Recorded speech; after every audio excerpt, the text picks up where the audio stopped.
നമ്മുടെ അടുത്ത ടോപ്പിക് എന്ന് പറയുന്നത് നാലാമത്തെ മൊഡ്യൂളിൻ്റെ രണ്ടാമത്തെ യൂണിറ്റ് ആണ്. ഓക്കെ, സോ നമ്മളിങ്ങനെ ഓരോ മൊഡ്യൂളായിട്ട് പഠിച്ചുകൊണ്ടിരിക്കുകയാണ്. ഇപ്പോൾ നമ്മൾ ഡിസ്കസ് ചെയ്യാൻ പോകുന്നത് നാലാമത്തെ മൊഡ്യൂളിൻ്റെ രണ്ടാമത്തെ unit, theories about right action, self interest.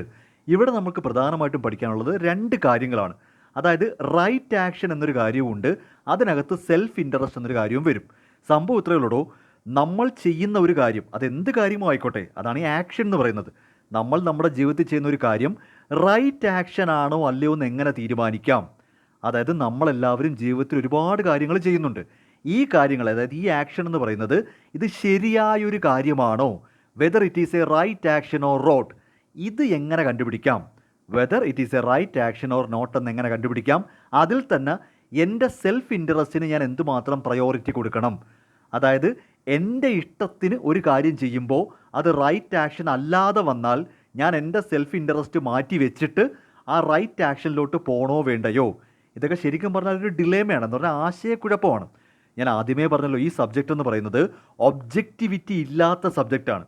Objectivity ഇല്ലാത്ത സബ്ജക്റ്റ് എന്ന് ഉദ്ദേശിക്കുന്നത് ഓരോരുത്തർക്കും ഓരോ രീതിയിലായിരിക്കും ടോപ്പിക്കുകൾ വരുന്നത്.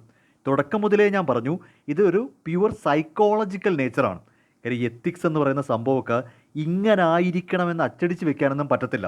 അപ്പോൾ നമ്മൾ ഇവിടെ ഡിസ്കസ് ചെയ്യാൻ പോകുന്ന ഇതാണ്, എന്താണ് ഒരു റൈറ്റ് ആക്ഷൻ, ആ റൈറ്റ് ആക്ഷൻ എടുക്കുമ്പോൾ നമ്മുടെ സെൽഫ് ഇൻട്രസ്റ്റിന് എത്രത്തോളം പ്രാധാന്യം കൊടുക്കണം, ഇതാണ് മെയിനായിട്ട് നോക്കുന്നത്. ഓക്കെ, ഈ റൈറ്റ് ആക്ഷൻ എന്താണെന്നുള്ളത് നമ്മൾ പ്രധാനമായിട്ടും 3 തിയറീസ് വെച്ചാണ് പറയുന്നത്. അതായത് നമ്മൾ ചെയ്യുന്നൊരു കാര്യം റൈറ്റ് ആണ്, ഒരു കാര്യത്തിനെ നമുക്ക് എങ്ങനെ റൈറ്റ് ആക്ഷൻ എന്ന് വിളിക്കാമെന്ന് ചോദിച്ചാൽ പ്രധാനമായിട്ടും 3 തിയററ്റിക്കൽ ഫ്രെയിംവർക്ക്സ് ഉണ്ട്. അതിലൊന്നാമത്തെന്ന് പറയുന്നത് യൂട്ടിലിറ്റേറിയനിസമാണ്. യൂട്ടിലിറ്റേറിയനിസത്തിൽ പറയുന്നത് നമ്മൾ ഒരു കാര്യം ചെയ്തുകൊണ്ടിരിക്കുമ്പോഴല്ല, അതിൻ്റെ ഔട്ട്കം അറിയുമ്പോഴാണ് ഇത് റൈറ്റ് ആക്ഷൻ ആണോ അല്ലയോ എന്ന് തീരുമാനിക്കുന്നത്. നമ്മൾ ഈ മാർഗമല്ല ലക്ഷ്യമാണ് പ്രധാനമെന്ന് പറയുന്നത് പോലെ നമ്മൾ എന്ത് ചെയ്തുകൊണ്ടിരിക്കുന്നു എന്നതവിടെ നിൽക്കട്ടെ, ആ ചെയ്യുന്നതിൻ്റെ കോൺസിക്വൻസ്, അതുകൊണ്ടാണ് ഇതിൻ്റെ കോൺസിക്വൻസ് തിയറി എന്ന് വിളിക്കുന്നത്. നമ്മളൊരു കാര്യം ചെയ്യുമ്പോൾ അതിൻ്റെ കോൺസിക്വൻസ് പോസിറ്റീവ് ഔട്ട്കം ആണെങ്കിൽ നമ്മൾ ആ ചെയ്തിരിക്കുന്ന ആക്ഷൻ റൈറ്റ് ആക്ഷനായിട്ട് പരിഗണിക്കാം. സിംപ്ലി ഔട്ട്കം എന്താണെന്ന് നോക്കുക.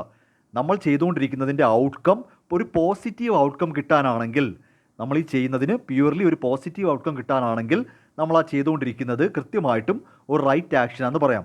അതാണ് ഈ കോൺസിക്വൻസ് തിയറി എന്ന് പറയുന്നത്. കോൺസിക്വൻസ് എന്ന് ഉദ്ദേശിക്കുന്നത് വരും വരായികൾ എന്നാണ്.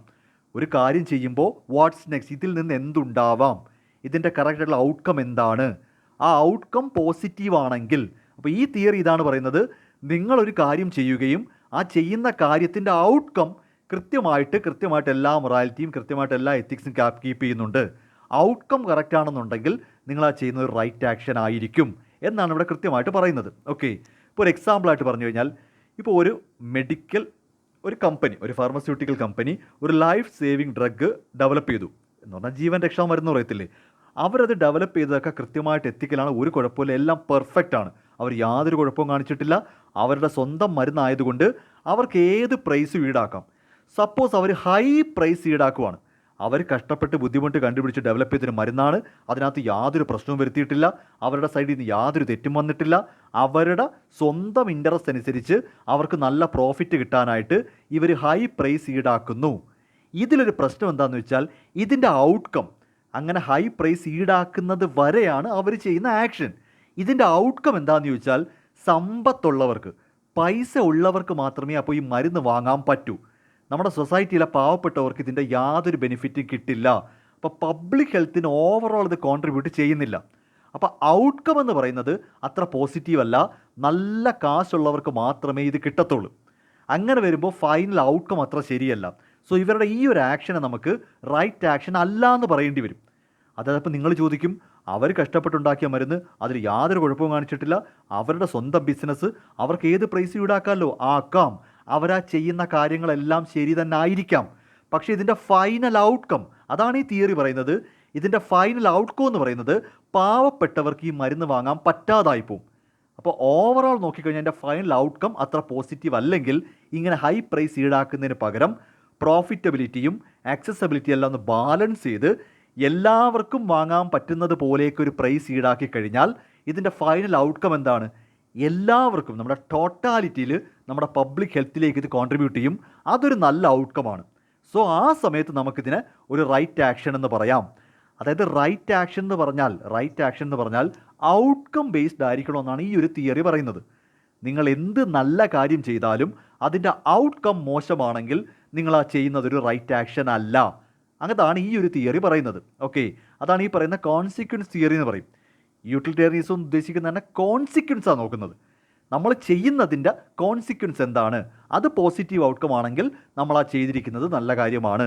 ഇതാണ് ഈ ഒരു തിയറി പറയുന്നത്. ഓക്കെ, രണ്ടാമത്തെ തിയറിയിൽ പറയുന്നത് എത്തിക്കൽ ഈഗോയിസം എന്നാണ്.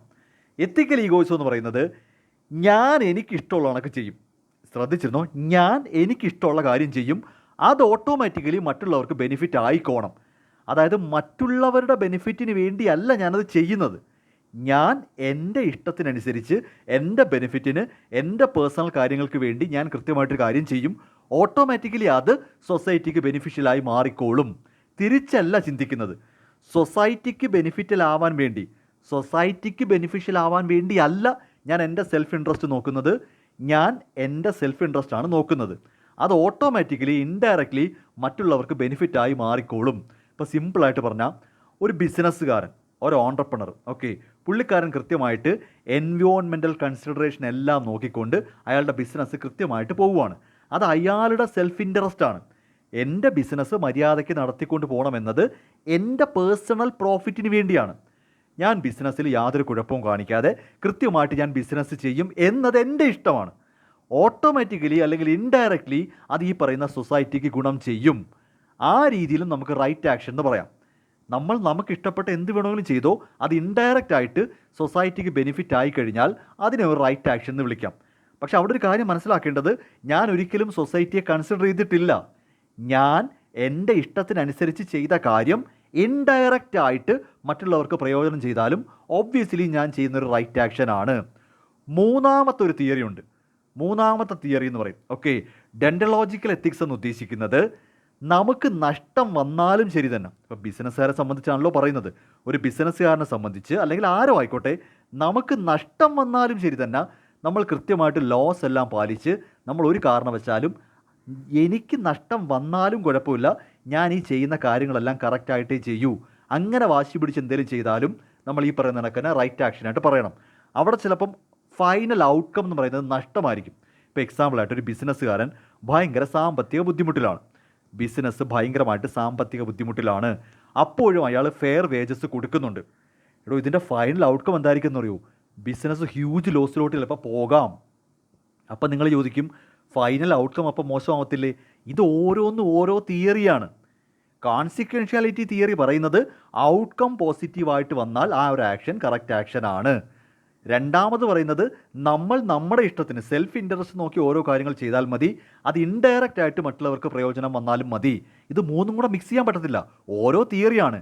ഈ പറയുന്ന ഡെൻഡലോജിക്കൽ എത്തിക്സ് പറയുന്നതെന്ന് പറഞ്ഞാൽ ഇനി നമുക്ക് അഥവാ നഷ്ടം വന്നാലും കുഴപ്പമില്ല, നമ്മൾ കൃത്യമായിട്ട് ഫെയർ എമൗണ്ട് ഓഫ് എത്തിക്സ് കൃത്യമായിട്ട് കാണിച്ചു പോയി കഴിഞ്ഞാൽ അതിന് നമുക്ക് റൈറ്റ് ആക്ഷൻ എന്ന് വിളിക്കാം. അതായത് സാമ്പത്തിക ബുദ്ധിമുട്ട് വന്നാൽ ശമ്പളം കുറയ്ക്കുന്നതിനകത്ത് തെറ്റൊന്നുമില്ല. പക്ഷെ അങ്ങനൊന്നും ചെയ്യാൻ പോകുന്നില്ല. എല്ലാവർക്കും കൃത്യമായിട്ട് ശമ്പളം കൊടുക്കുന്നുണ്ട്. മേ ബി ലോങ് റണ്ണിൽ പുള്ളിക്ക് അത് ബെനിഫിറ്റിലാവുമായിരിക്കും. പക്ഷേ സഡൻ ഔട്ട്കം എന്ന് പറയുന്നത് ബിസിനസ് ചിലപ്പോൾ നഷ്ടത്തിലാവും. അതൊന്നും നോക്കുന്നില്ല.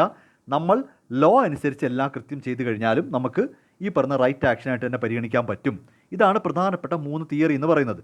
ഈ പറഞ്ഞ കോൺസിക്വൻഷ്യൽ തിയറി ഉണ്ട്, ദെൻ എത്തിക്കൽ ഈഗോയിസം ഉണ്ട്, ഈ പറയുന്ന ഡെൻഡലോജിക്കൽ എത്തിക്സ് ഉണ്ട്. ഓക്കെ, ന്യായമായി ചെയ്യുക എന്നാണ്. ഡെൻഡലോജിക്കൽ എന്ന് ഉദ്ദേശിക്കുന്നതിന് ന്യായശാസ്ത്രം എന്ന് പറയും. ന്യായമായിട്ടുള്ള സ്ഥലത്ത് നിൽക്കുക. ഓക്കെ, ഇപ്പം തൊഴിലാളികൾ കിടന്ന് കഷ്ടപ്പെട്ട് ബുദ്ധിമുട്ടിയിട്ട് എൻ്റെ ബിസിനസ് ലാഭത്തിലായിട്ടേ ശമ്പളം തരുമെന്ന് പറയാൻ പറ്റുമല്ലോ. അത് ന്യായമല്ലല്ലോ. അപ്പം ന്യായമായ കാര്യങ്ങൾ ചെയ്താലും നമ്മൾ ഈ ചെയ്യുന്നതിനെ റൈറ്റ് ആക്ഷൻ എന്ന് വിളിക്കാൻ പറ്റും. ഓക്കെ, മറ്റൊരു പ്രധാനപ്പെട്ട കൺഫ്യൂഷനാണ് നമുക്ക് നമ്മുടെ സെൽഫ് ഇൻട്രസ്റ്റും എത്തിക്കൽ കൺസിഡറേഷനും എങ്ങനെ ബാലൻസ് ചെയ്യാം. കാര്യം പലപ്പോഴും നമുക്ക് ശരി, ഞാൻ ചെയ്യുന്നതാണ് ശരിയെന്ന് തോന്നിക്കഴിഞ്ഞാൽ അത് ചിലപ്പോൾ എത്തിക്കൽ കൺസിഡറേഷനുമായിട്ട് യോജിച്ച് പോകത്തില്ല. ഒരു എക്സാമ്പിൾ ഞാൻ പറയാം. ബിസിനസ്സിൻ്റെ കാര്യം തന്നെ. ബിസിനസ് സാമ്പത്തികമായിട്ട് ഫിനാൻഷ്യലി നല്ല വീക്ക് ആയിക്കൊണ്ടിരിക്കുകയാണ്. അപ്പോൾ ആസ് എ ബിസിനസ് മാൻ എൻ്റെ സെൽഫ് ഇൻട്രസ്റ്റ് എന്ന് പറയുന്നത് ബിസിനസ്സിൻ്റെ എക്സ്പെൻസ് കുറയ്ക്കണമെന്നായിരിക്കും. അപ്പോൾ ഞാൻ എംപ്ലോയീസിൻ്റെ സാലറിയിൽ 10% കട്ട് ചെയ്യുവാണ്. പക്ഷേ അത് എത്തിക്കലാണോ? എൻ്റെ ബിസിനസ് അല്പം മോശത്തിലായിട്ട് പോകുമ്പോൾ എൻ്റെ ആസ് എ ബിസിനസ് മാൻ എൻ്റെ സെൽഫ് ഇൻട്രസ്റ്റ് എന്ന് പറയുന്നത് ആൾക്കാരുടെ ശമ്പളം കുറയ്ക്കാം, എക്സ്പെൻസ് കുറയ്ക്കാം. പക്ഷേ അത് എത്തിക്കലാണോ അല്ലയോ എന്നുള്ള കൺഫ്യൂഷൻ. അപ്പോൾ നമുക്ക് എങ്ങനെ ഇതിനെ ബാലൻസ് ചെയ്യാമെന്നാണ്. എൻ്റെ ഇഷ്ടവും എത്തിക്കൽ കൺസിഡറേഷനും കൂടെ എങ്ങനെ നമുക്ക് ബാലൻസ് ചെയ്യാം. ഫസ്റ്റ് വൺ എന്ന് പറയുന്നത് fostering A culture of integrity. നമ്മൾ ആദ്യത്തെ മൊഡ്യൂളിൽ തന്നെ പഠിച്ചായിരുന്നു. ഇൻറ്റഗ്രിറ്റി എന്നൊരു സംഭവമുണ്ട്. എന്ത് വന്നാലും ഞാനിതിൽ ഉറച്ചു നിൽക്കും.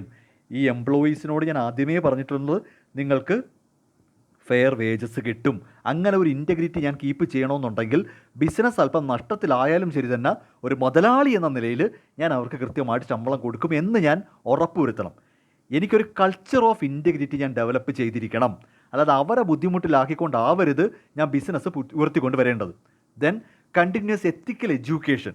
ബിസിനസ്സുകാരെ സംബന്ധിച്ച് അവർ സ്റ്റാഫിനും ഇത് കൊടുക്കണം. നമ്മളെല്ലാവരും സ്വമേധയാ അത് പഠിക്കുകയും വേണം. എൻ്റെ സെൽഫ് ഇൻട്രസ്റ്റും എത്തിക്കൽ കൺസിഡറേഷനും എന്തെങ്കിലും കോൺഫ്ലിക്റ്റ് വന്നാൽ ശരിക്കും ഞാൻ ആ എത്തിക്കൽ കൺസിഡറേഷൻ്റെ കൂടെ നിൽക്കണം. എൻ്റെ ഇഷ്ടമല്ല നോക്കേണ്ടത്, ഞാൻ ആ എത്തിക്സ് കീപ്പ് ചെയ്ത് പോകണം എന്ന എഡ്യൂക്കേഷൻ നമ്മൾ നേടിയെടുത്തിരിക്കണം. Then transparent communication. അതായത് ആൾക്കാരുമായിട്ട് കൃത്യമായിട്ട് കമ്മ്യൂണിക്കേറ്റ് ചെയ്യുക. എന്താണ് പ്രശ്നമെന്ന് നോക്കുക. നമുക്ക് സെൽഫ് ഇൻട്രസ്റ്റ് കോംപ്രമൈസ് ചെയ്യണമെന്നല്ല. ഈ തൊഴിലാളികളുമായിട്ട് ഡിസ്കഷൻ വെക്കാം. ബിസിനസ്സിൻ്റെ അവസ്ഥയൊക്കെ നിങ്ങൾക്കിപ്പോൾ അറിയാം, കുറച്ച് ബുദ്ധിമുട്ടിലാണ്. അതുകൊണ്ട് ചിലപ്പോൾ അടുത്ത ഒരു മാസത്തേക്ക് അല്ലെങ്കിൽ ഒരു 2 മാസത്തേക്ക് നിങ്ങളുടെ ശമ്പളം ഒരു 10% തൽക്കാലം ഒന്ന് പിടിക്കും. പിന്നീട് ബിസിനസ് ഉയർന്നു വരുമ്പോൾ ഈ പിടിച്ചു വെച്ച 10% അപ്പോൾ തന്നെ തരാം. ഇങ്ങനൊരു കമ്മ്യൂണിക്കേഷൻ ആവാം. അപ്പം എൻ്റെ ആഗ്രഹവും നടക്കും, തൊഴിലാളികളുടെ ശമ്പളം കുറഞ്ഞ വേദന അവർക്ക് ഉണ്ടാകും. അങ്ങനെ മൊത്തത്തിലൊരു അലൈൻമെൻറ്റ് വരും. എൻ്റെ ആഗ്രഹം എന്താണോ 10% ശമ്പളം കുറയ്ക്കണം. കാര്യം ബിസിനസ് ഇപ്പം നഷ്ടത്തിലാണ്. ഞാനത് അവരെ പറഞ്ഞ് മനസ്സിലാക്കും. ഇങ്ങനെയൊക്കെയാണത് കമ്മ്യൂണിക്കേറ്റ് ചെയ്യും. അപ്പോൾ അവർ സമ്മതിക്കും, ശരി ഒരു 2 മാസത്തേക്കല്ലേ 10% ശമ്പളം പിടിച്ചോ. എന്നിട്ട് ഞാൻ വീണ്ടും പറയുവാണ്, ബിസിനസ് നല്ല പ്രോഫിറ്റിലായി കഴിയുമ്പോൾ ഈ പിടിച്ച ശമ്പളം ഞാനങ്ങ് തിരിച്ചു തരാം. അപ്പോൾ ശരിക്കും എൻ്റെ ആവശ്യം എന്താണ്, ഇപ്പോൾ ഒരു 10% സാലറി കട്ട് ചെയ്യണം. അപ്പോൾ എംപ്ലോയീസ് സമ്മതിക്കും. കാര്യം ഞാൻ അവരെ കൃത്യമായിട്ട് കാര്യം പറഞ്ഞ് മനസ്സിലാക്കിയിട്ടുണ്ട്. അല്ലാതെ ബിസിനസ്സൊക്കെ നഷ്ടത്തിലാണ്, എനിക്ക് ശമ്പളം കുറച്ചേ പറ്റൂ, അടുത്ത മാസം 10% ശമ്പളം കാണൂല എന്ന് പറയരുത്. മനസ്സിലാവുന്നുണ്ടോ? അപ്പോൾ ഒരു കൃത്യമായിട്ട് കമ്മ്യൂണിക്കേഷൻ നടന്നാൽ നമ്മുടെ കാര്യവും നടക്കും, അവർക്ക് വലിയ വിഷമം ഉണ്ടാവത്തുമില്ല. ഈ രീതിയിലൊക്കെ നമുക്ക് നമ്മുടെ സെൽഫ് ഇൻട്രസ്റ്റും എത്തിക്കൽ കൺസിഡറേഷനെ ഒരു ബാലൻസ് ആക്കി കൊണ്ടുപോകാൻ പറ്റും. ഓക്കെ, ഇതിൻ്റെ ഏറ്റവും നല്ല എക്സാമ്പിളാണ് ഈ CSR എന്ന് പറയും. കോർപ്പറേറ്റ് സോഷ്യൽ റെസ്പോൺസിബിലിറ്റി എന്ന് ഉദ്ദേശിക്കുന്നത് എല്ലാ കമ്പനികളും, നമ്മുടെ രാജ്യത്തുള്ള എല്ലാ കമ്പനികളും അവരുടെ നെറ്റ് പ്രോഫിറ്റിൻ്റെ 5% സംതിങ് സോഷ്യൽ റെസ്പോൺസിബിലിറ്റിക്ക് ഉപയോഗിച്ചിരിക്കണമെന്ന് പറയും. ഇവരിവിടെ ചെയ്യുന്നത് എന്താണെന്ന് വെച്ച് കഴിഞ്ഞാൽ കൃത്യമായിട്ട് കമ്പനിക്ക് ഗുണമുണ്ടാകുന്ന രീതിയിൽ കമ്പനിക്കും കൂടെ സെൽഫ് ഇൻട്രസ്റ്റ് നോക്കണമല്ലോ. നമ്മൾ നമ്മുടെ കാര്യം നോക്കുന്നത് തെറ്റായ കാര്യമൊന്നുമല്ല. നമ്മുടെ കാര്യം നോക്കുന്നത് അത്ര തെറ്റായ കോൺസെപ്റ്റൊന്നുമല്ല. നമ്മുടെ കാര്യം നോക്കില്ലേ പൊളിഞ്ഞടങ്ങിപ്പോവും. CSR എന്ന് പറഞ്ഞാൽ കമ്പനികൾ സൊസൈറ്റിക്ക് വേണ്ടി എന്തെങ്കിലും ചെയ്യണം, കമ്പനികൾ സമൂഹത്തിന് വേണ്ടി എന്തെങ്കിലും ചെയ്യണം. പക്ഷെ അവരവരുടെ സെൽഫ് ഇൻട്രസ്റ്റും കൂടെ നോക്കും. കമ്പനിക്കും കൂടെ പ്രയോജനമാകുന്ന രീതിയിലായിരിക്കും അവർ ഈ ഒരു വർക്ക് എടുത്ത് നടത്തുന്നത്. മനസ്സിലാവുന്നുണ്ട്? അവരുടെ ബ്രാൻഡ് ഇമേജ് ഉയർത്താനായിട്ട് നോക്കും. അത് നോക്കാം. കാര്യം അവർ കോടിക്കണക്കിന് രൂപയാണ് സോഷ്യൽ റെസ്പോൺസിബിലിറ്റിക്കായിട്ട് ചിലവാക്കാൻ പോകുന്നത്. അപ്പോൾ സോഷ്യൽ റെസ്പോൺസിബിലിറ്റിക്ക് ചിലവാക്കുകയും വേണം, എന്നാൽ കമ്പനികൾ എപ്പോഴും അവരുടെ സെൽഫ് ഇൻട്രസ്റ്റ് നോക്കുകയും ചെയ്യും.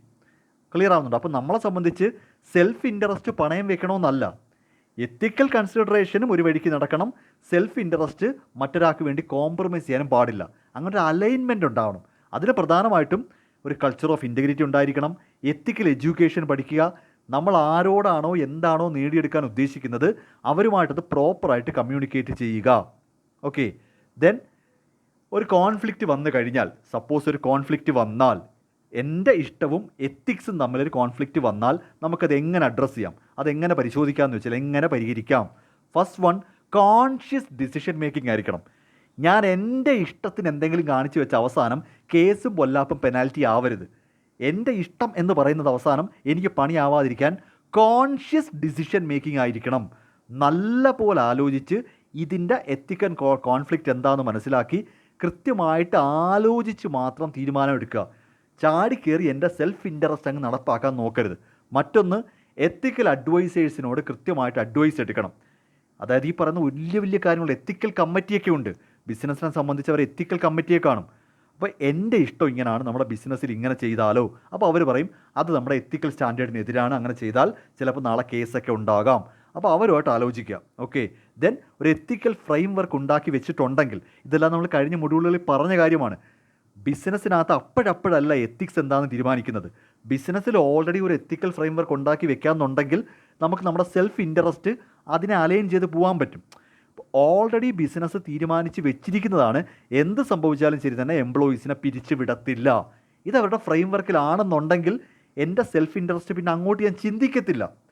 നമ്മൾ നമ്മുടെ തൊഴിലാളികളെ പിരിച്ചുവിടില്ല എന്നൊരു ഫ്രെയിം വർക്ക് നമുക്കുണ്ടെങ്കിൽ എൻ്റെ സെൽഫ് ഇൻട്രസ്റ്റ്, ഞാനാണല്ലോ മുതലാളിയായിട്ടിരിക്കുന്നത്, നമുക്ക് കുറച്ച് എംപ്ലോയീസിനെ പിരിച്ചു വിട്ടാലോ എന്ന് ഞാൻ എൻ്റെ മനസ്സാക്ഷിയോട് ചോദിക്കത്തില്ലല്ലോ.